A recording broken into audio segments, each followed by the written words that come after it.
Today marks 90 years since the signing of the Social Security Act. Never actually said it out loud. And all these decades later, 69 million Americans rely on those checks, and that number is only going up. So we called on CNBC's senior personal finance correspondent, Sharon Epperson, to answer some of the big questions about Social Security. Social Security. It's very hard to say now that I realize it. So good morning. Social Security, I know it can be complicated. I know I pay into it. I don't actually know what it is. So break it down for us. Well, it's guaranteed income. It is an income stream financial protection for people who are retired, for their survivors, and for disabled Americans. Mm-hmm. And a lot of people don't understand, well, how is it funded? It's funded by you, by payroll taxes that you've put into it. And you're able to get these benefits for your lifetime after you start claiming them in retirement.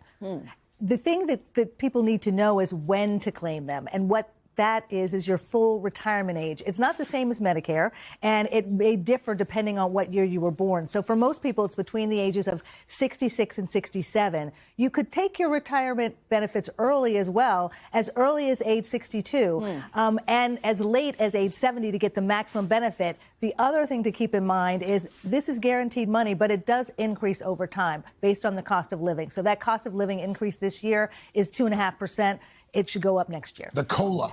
The COLA, exactly. And this year, there are some big changes. Can you walk us through those? So some of the big changes are the fact that there are no longer going to be paper checks for your retirement checks. Direct deposit. Direct deposit. You've got to enroll in that. Go to the Social Security website if you're not already enrolled there. And make sure that you know if you're turning 65 this year, you were born in 1960, that does not mean you're at the full retirement age. You can't collect Social Security yet, at least not the full benefit. You have to wait till 67. So this is the time to figure out, does it make sense to take it now or take it later? There are calculators on the Social Security Administration website that you can go to. My favorite is going to the one that's My Social Security account, because you get your earnings and you get to get an estimate of what it will look like 62 all the way to 70, what your monthly benefit will be. I remember a couple of years ago, I had these conversations with my parents when they were starting to make their claims. For folks who are watching or listening right now and they're about to maybe start making their Social Security claims, what are some of the things they should consider, Sharon? The most important thing is the timing. I mean, you need to figure out how much money you're going to need and what your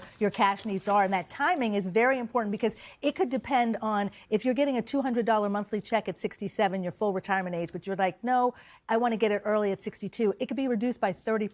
We're talking about $1,400 instead. But if you wait till 70, it could be $2,480, nearly $2,500. So that's a big difference. It depends on your cash needs. It depends on your family circumstances, if you're married or divorced, your health situation, and also what other income streams you have.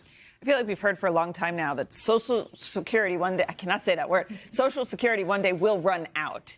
Is that going to happen? And what do younger folks do when they hear that? A lot of folks are concerned about that, not just younger people. But the Social Security Board of Trustees is the body that kind of determines how long it's going to last. And now they're saying combined benefits could run out by 2034, and retirement benefits will be reduced to about 77% of what they are now by about 2033. That does not mean they're going away. That is something that people are mistaken about. That does not mean they're going to go away by half. It's only about a 23% reduction right now is what they're anticipating. To maximize your benefits, you got to be prepared. So know what your full retirement age is so that you can get that full benefit. Understand what the differences are if you take it early or if you wait by getting those different estimates. And then figure out how you're going to coordinate your benefits with other resources that you have, your retirement funds mainly. So now's the time to maximize those retirement funds, to put the most money that you can into your 401k, to know that if you're 50 or older, you can put in even more money. And this year, 60, 61, 62, 63, you can put in even more money into your 401k. The IRA, the same thing. If you're over 50, you can put in a catch-up contribution to put more money in there. Maximizing that is really important. Sure. Really quickly, is there a correlation between how much you pay into FICA over the course of your career and how much you get back? Yes, it does. It is absolutely based on your earnings over time. So that's a key reason why you want to go to the Social Security website. Make sure they have your earnings right, because people are working so many different jobs these days in the same year, in the same month. You want to make sure that they have your earnings correct. Excellent. Very helpful. Sure. Sharon, thank you so much. For more of Sharon's retirement savings tips, scan that QR code and you can subscribe to her free Money 101 newsletter series. Hey, thanks for watching. And don't forget, you can catch the Today Show every morning on NBC or take Today when you're on the go. Just follow the Today podcast on Apple Podcasts, Spotify, or wherever you listen.